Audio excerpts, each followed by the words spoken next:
All right, guys, so in today's video, we're gonna learn how to make a jig. So the first thing we're gonna do is we are going to print off our stencil jig that you can pick up at offthebeachusa.com. When I designed up all the socks that you see us making samples of, this is the size stencil that we use.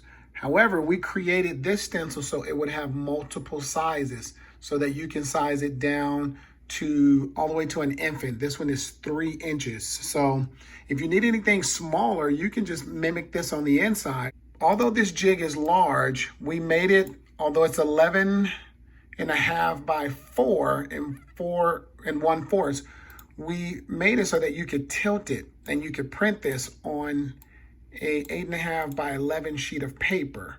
And then we're just gonna print this to our inkjet printer so that we do not waste any ink from our sublimation printer or if you're doing heat transfers. So this is what my print preview looks like.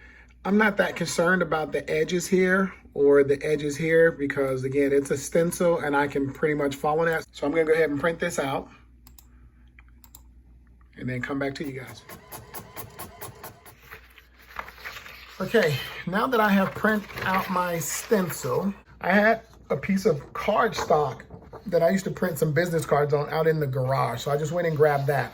So you can do 1 or 2 things with this. You see how you can see through the paper?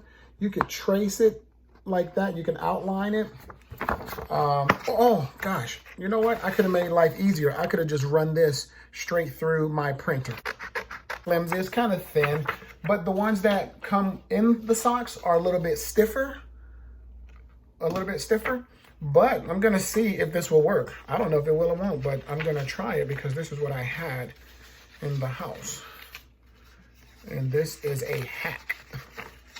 All right, so it's definitely thinner than the actual jig that actually comes with the socks.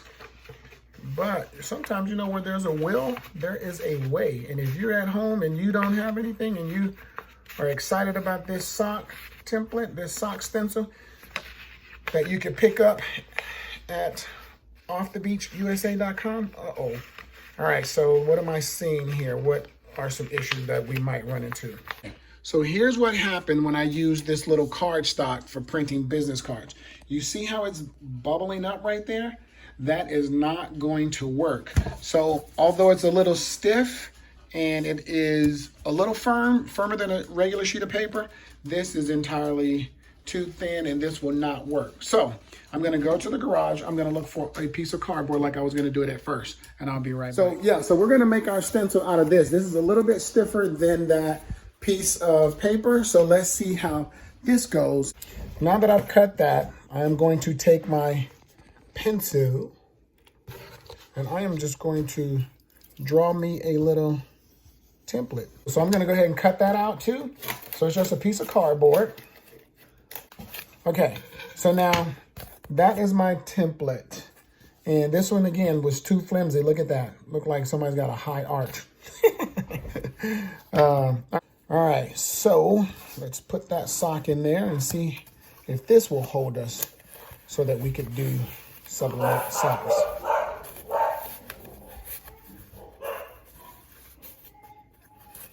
You can hear the dogs in the background, but guys, jig made. Look at this.